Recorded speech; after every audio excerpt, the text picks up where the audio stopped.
Anastasia's been driving for 10 years now. She took lessons for the first 6 years with a very, very talented instructor, and she learned an awful lot.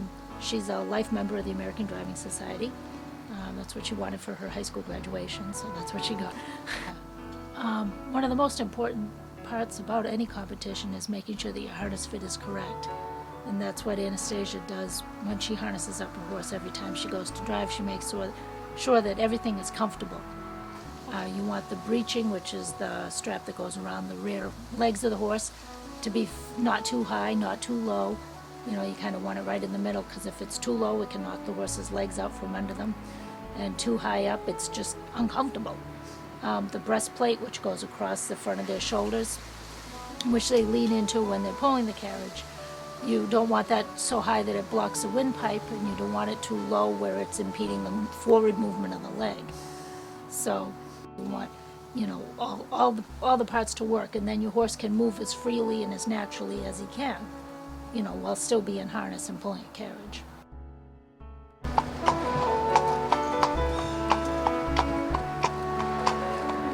Oh, stand.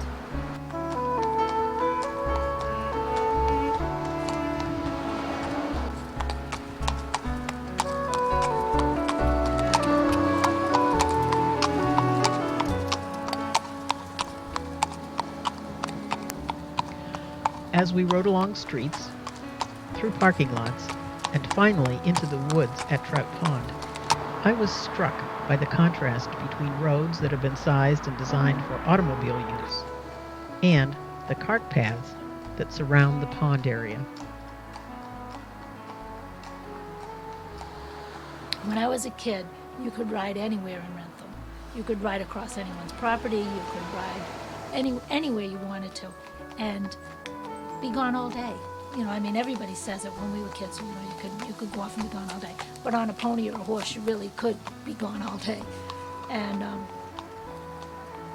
thing is, if you got bucked off or thrown off when you were a kid, the horse would run home, and everybody, as you're walking home, everybody would point and say, oh, your horse went that way, you know, because they knew who you were. Everybody who drove by in a car knew who we were. You know, you'd wave at everybody. Nowadays, I live in fear that something happens and our horse bolts and takes off home, because they're a flight animal. They're afraid that everything that's in the bushes is a tiger going to eat them. Instinct has told them that. Evolution has said, run first, look later. What we're lucky with our horse Corey is that she's a northern breed. She's a halflinger born in the halfling district of Austria. So she was born in the mountains where running wasn't really a great option. So she's what we call a spook and stand. When something frightens her, she doesn't run first, she spooks and then looks at it.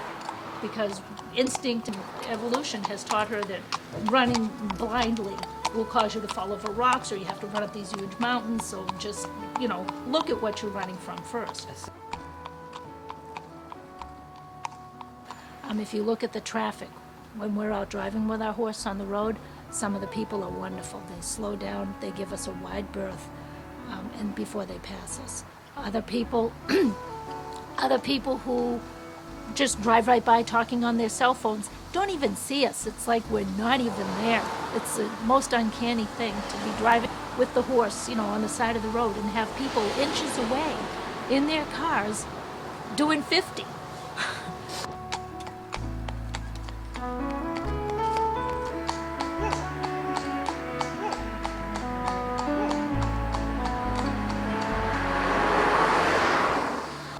The main reason that we go up to Trout Pond is because the terrain there is like really similar to the type of terrain that I'd be competing on.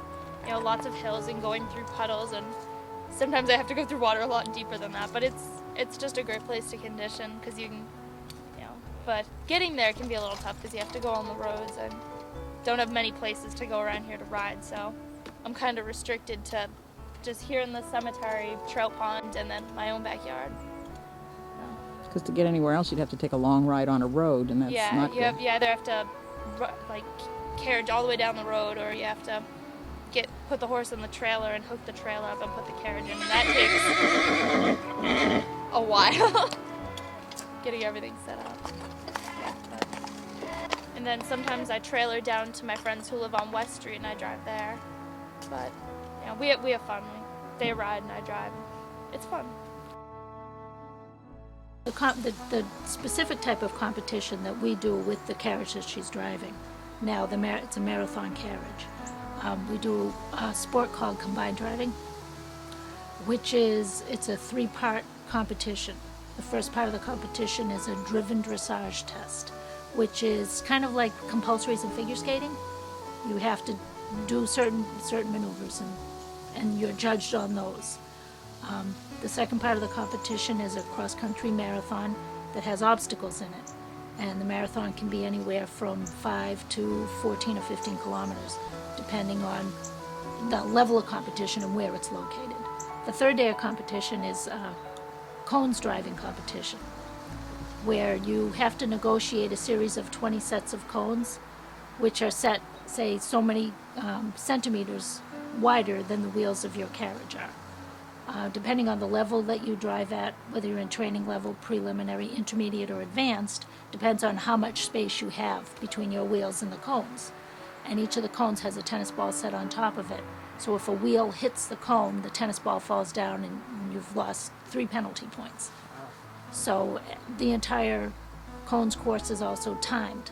So you have to be within a window, or you get assessed penalty points there too.